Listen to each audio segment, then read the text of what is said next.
თბილისის მერობის კიდევ ერთი კანდიდატი ნიკა მელია და ნაციონალური მოძრაობის ლიდერები დღეს ვარკეთილის მოსახლეობას შეხვდნენ და სამგორის რაიონის მაჟორიტარი დეპუტატობის კანდიდატები წარუდგინეს.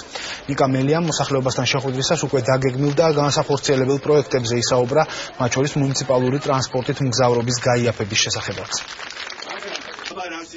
ჩვენი სიძლიერე არის ერთობაში და ჩვენ 15 ივნის ნამდვილად უნდა დავამტკიცოთ მარტივი რამ. ან ქალაქი გააგრძელებს სხვას განვითარებისაკენ, ან ქალაქი დაიპყრობს ახალ სიმაღლეებს, როგორც ინფრასტრუქტურულად, ასევე სოციალური პროექტების თვალსაზრისით. ჩვენი პროგრამა საარჩევნო თვისობრივად განსხვავდება სხვა პოლიტიკური გაერთიანების პროგრამებისაგან.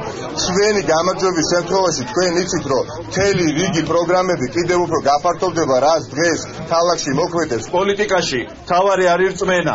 ამიტომ დღეს ჩვენ ვართ უფრო ძლიერი პარტია, იმიტომ რომ დღეს ყველა ვინც ვდგევართ რწმენით, ვდგევართ აზრით და როცა პოლიტიკაში რწმენით და აზრით გეხარ, ყოველთვის იქნები ძლიერი და ყოველთვის ნახავ 10-ობით და 100-ობით 1000 მხარდამჭერს, რომელიც შენ რწმენას გაიზიარებს.